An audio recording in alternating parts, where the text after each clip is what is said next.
It is August 4th, 2016. We're in Las Vegas at the Black Hat Convention. We're on the first level. Now, you can go upstairs and get into some deeper training. Now, the deeper the training, the higher the price. But right now, we're just going to focus on the ground level. First floor, Black Hat Convention, Las Vegas at Mandalay Bay. Here we are. Let's take a look. So, when it comes to the Hillary emails in the DNC, you're not convinced it was even a hacker. It could have been an inside job, you're saying? Sure. We don't know. Right. Nobody's... Assange might know, but we don't know. And he's not talking. Assange, so there is the possibility that it's not even a hacker. Exactly. Now, CrowdStrike's pretty good at figuring out somebody was in there, but is that the one that leaked? We don't know. Right. It could have easily been the same thing. Or you're not, that's different than like the NSA doing it, and you're talking something different. Yeah. And again, if you look at the insider threat piece, if somebody was particularly upset about something, right? And inside the DNC, maybe they were a Bernie fan, right? I see. And inside... They saw what was going on, they were pissed off, they could... Equally valid point. You have to bring... Yeah, it's a good point you bring up. An inside job, a Bernie supporter. It could be. Exactly. I'm not saying that it is because I don't know. Exactly. It's all speculation. But jumping to conclusions at this point is jumping to conclusions. Nobody knows. Exactly.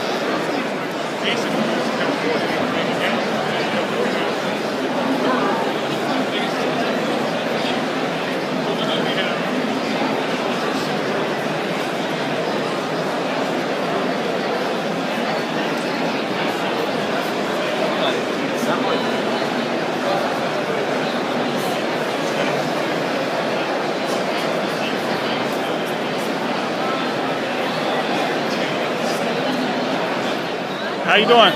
I'm great. I'm doing great. So, what do you think about the DNC hacking? Well, I think the DNC hacking is emblematic of the problems that we're seeing across the industry overall. We're seeing nation state. We're seeing hacktivists. We're seeing threat actors of all kinds, and just the DNC is an example of the nation state doing what everyone else is already doing. So everybody's already doing it.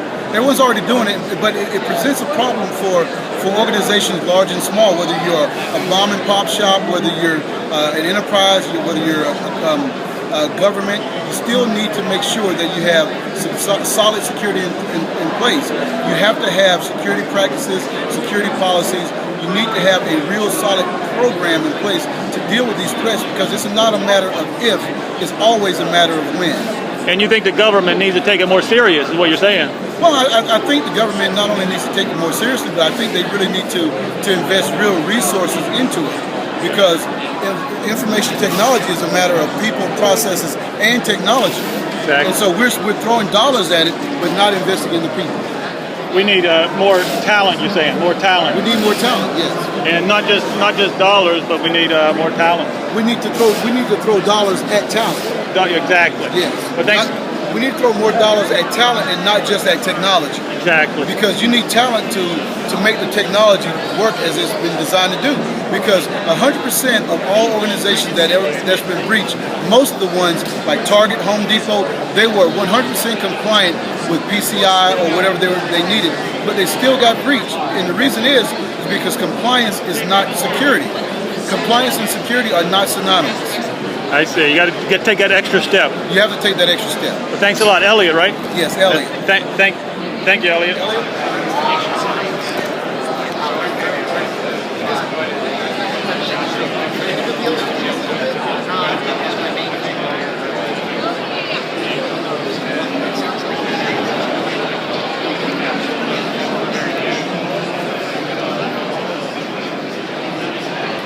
What is your name? My name's Robin Basham. I'm the Chief Compliance Officer at Cameron. And what do you think about those hackings at the DNC? Well, I have kind of a mixed review here, because I think that our politics really have no place in security. Hacking is hacking, and there's an accountability for how we use technology, and there's accountability for the frameworks that are also deployed to keep everybody's information private. So the first opinion I have is DNC I don't care, Republican, I'm not really concerned with that. I would just like our leaders, our CEOs, CIOs, all to take the privacy and the security of everybody in the United States equally seriously.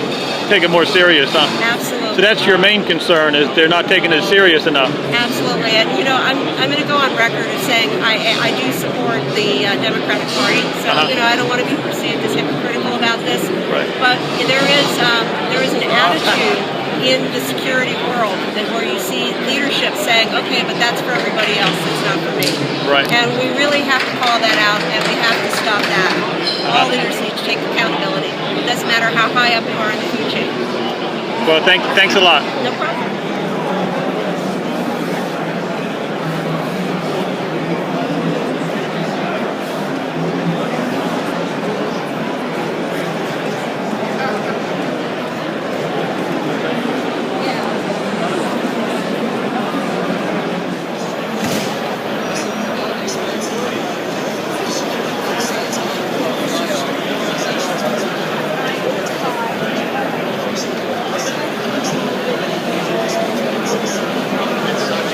Everybody's hacking each other. Everybody's acting, Right. so it's not a surprise. That's why the repercussions are so strong, right? A lot of citizens in the U.S. want Obama to come out strongly against. Hey, look, you guys can't do this. But we're doing the same thing.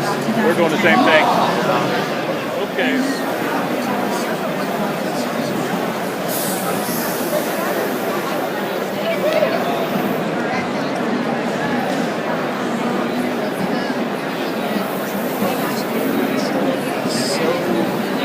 It's constantly trying.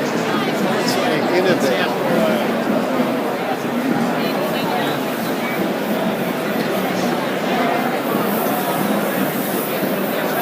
Text him.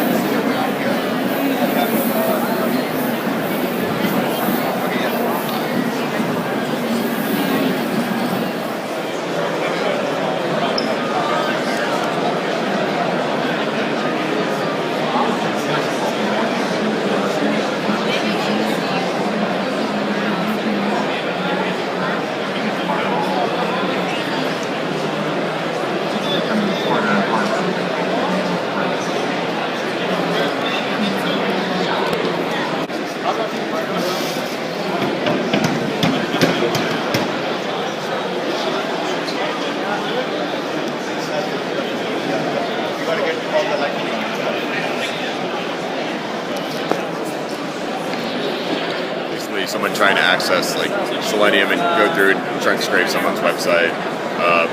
What we do is we provide layer 7 content protection for your website. So scrapers, other things that are coming through, automated attacks. What we do is we inject JavaScript into your page. From that, we create a device fingerprint. And that comes through a reverse proxy, and from there you can configure how you want to act if we flag it as a bot. You can monitor the traffic, you can capture or you can block them entirely. So you can really block these bots with you got level 7, you say? Yes. Level 7. Yep. And this is getting to be very popular. Imagine this is going to be popular. Oh yeah. It's already, especially for websites like we're selling ticket information or flight information, things like that, where people can scrape them and potentially resell their content. Is that the Got Bots? Got Bots? That's your Yeah. Got So, Bots. yeah. That's cool. Okay.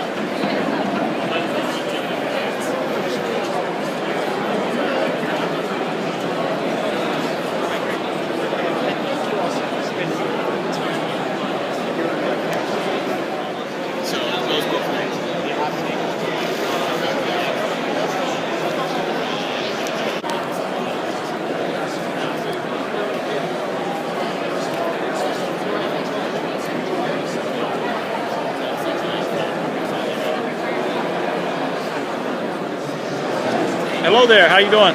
Hi, how are you? So you're with Deep Armor, right? No, our company's called Spark Cognition, and Deep Armor is one of our products. We play in artificial intelligence, including cybersecurity and physical asset protection. We're here today to talk to our prospective customers about our cybersecurity offering. We have both an enterprise security solution, which is Spark Secure, and also a machine learning antivirus program that we're giving away for free called Deep Armor. We want our customers to go out and take a piece of that and run their malware through it and test it and let us know what they find. We're not hiding anything. We want people to see for themselves that our product works. That It's called Deep Armor, huh? Yeah, Deep Armor. Yes, sir.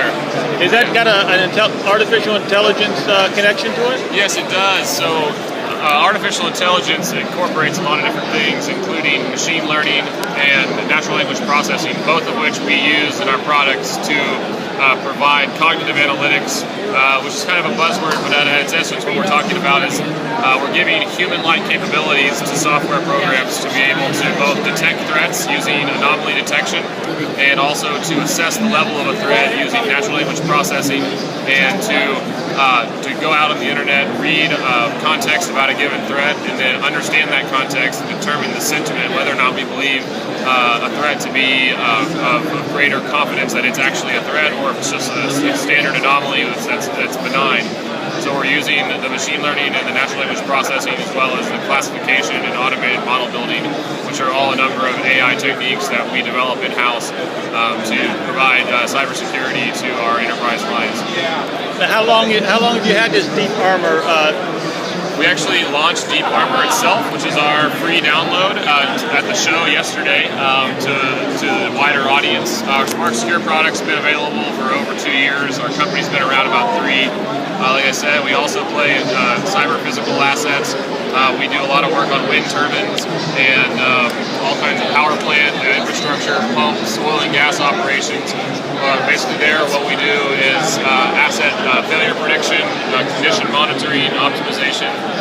So we really are a true AI company, and we're deploying all kinds of solutions to make the industrial world more secure and safer. Okay, well, thanks a lot. Yeah, thank you. Thank you.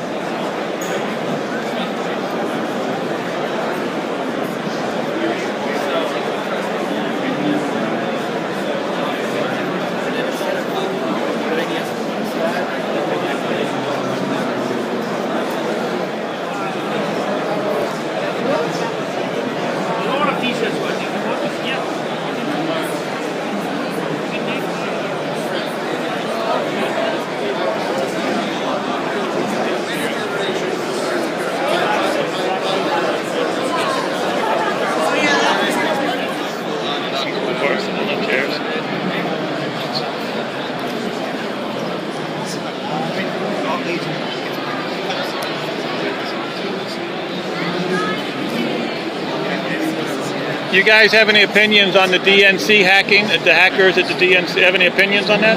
I haven't heard too many details about it yet.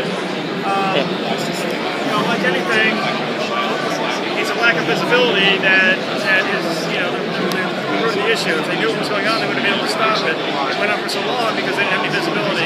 A lack of visibility, huh? Yeah. So you're saying they really needed a lot more security, cyber security. Right. The problem is, up until a couple of years ago, there really wasn't many options. Uh-huh. And when you think about Sony, right, that went on for like 9 months. They said they were trickling data out of Sony for like 9 months. Right. Right. So that's fine to tell them that after the fact, but you really need to know it, in the first day or two. It goes on for so long. Then you can shut it down, right? Yeah, that's the secret, catching it quickly, right? Exactly. And that's what you guys do? It's part of what we do, yes. Part of what you do, catch it quickly. We give them visibility to everything, and we especially highlight when there's a data leakage incident. So if it's a classified data, we can actually identify that as opposed to a more benign or just a hacker who's just poking around hasn't actually captured anything. So if your company had been working for the DNC, you would have caught that within days. Yeah, we're more of a vendor, right? So we would be a product that they could implement that would have highlighted when they were exposed to a threat. You would have been able to find it. It wouldn't have went on for months and months if you guys would have been involved in that. Right. And the reason is, if they determined something sensitive, right? I'm sure they had data and documents that were classified. We can tag those documents, and if those documents leave, whether they intended to or not, they have a record of that. They can set up alerts. They can, in fact, block if they want to. Could have been on that really quickly. It's automated. That's the whole trick. It's all automated. Yes. Automated. If you think about the Target example, Target had all the tools, but they had so many alarms, they didn't know what to focus on, and that's why they lost so many credit card numbers that went on for too long. Okay. So So identifying that there's a data loss as opposed to a general, you're being penetrated, or at least attempting to be penetrated constantly. So how do you know which one to respond to, right?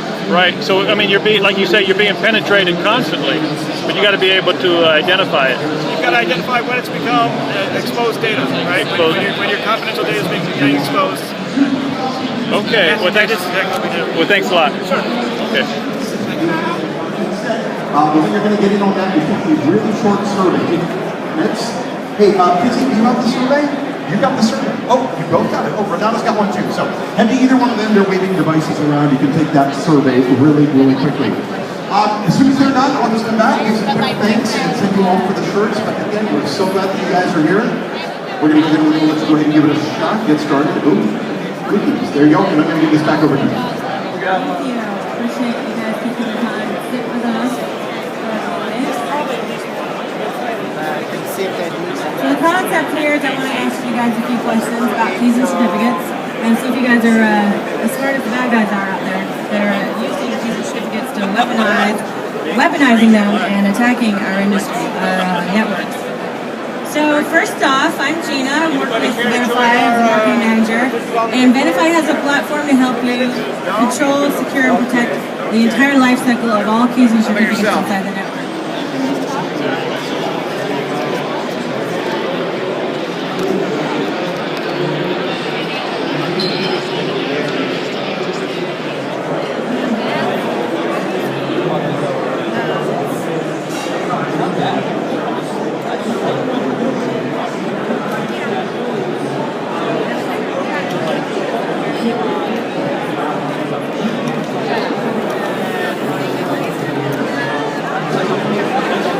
DoD stuff. Is there a lot of hackers here, or a lot of people here with DoD, you believe? Is there a few people? I've probably seen 12. You've seen about 12? 10 or 12, yes. 10 or 12 with at DoD? Is that right? How many people would you scan here like in a day? Well, we did 220 yesterday, about another 100 today. So out of like 315 scans, you find maybe 12 DoDs. Well, thank you.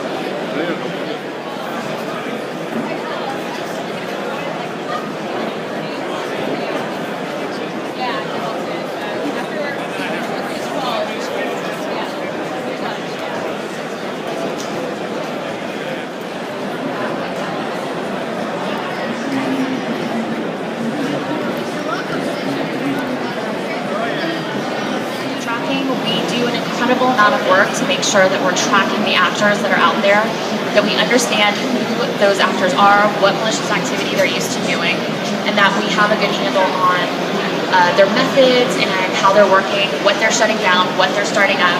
We've noticed that actors are incredibly versatile. They don't really discriminate on what they'll use, what they'll do, what methods, what malware, what exploit kits, whether they like drive-by or mail. They tend to find something, stick with it for a while, and then try something else. We track botnets like crazy. And the reason for that is we have a huge presence in mail, as many of you know, as well as understanding what those command and controls are out there, and if we can get them shut down, that's a huge help. So we track botnets, we track malware families, and with all the research that we're doing, we don't just create those emerging threats pro signatures. We take that research and we put those findings into our Threat Insight blog. If you haven't been to the Threat Insight blog, it's amazing. It's incredibly high-level research. It's deeply, deeply technical, so it's really by and for the community in a lot of ways.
Because it's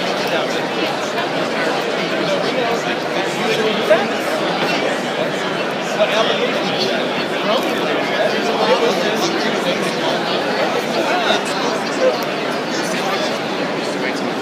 so that's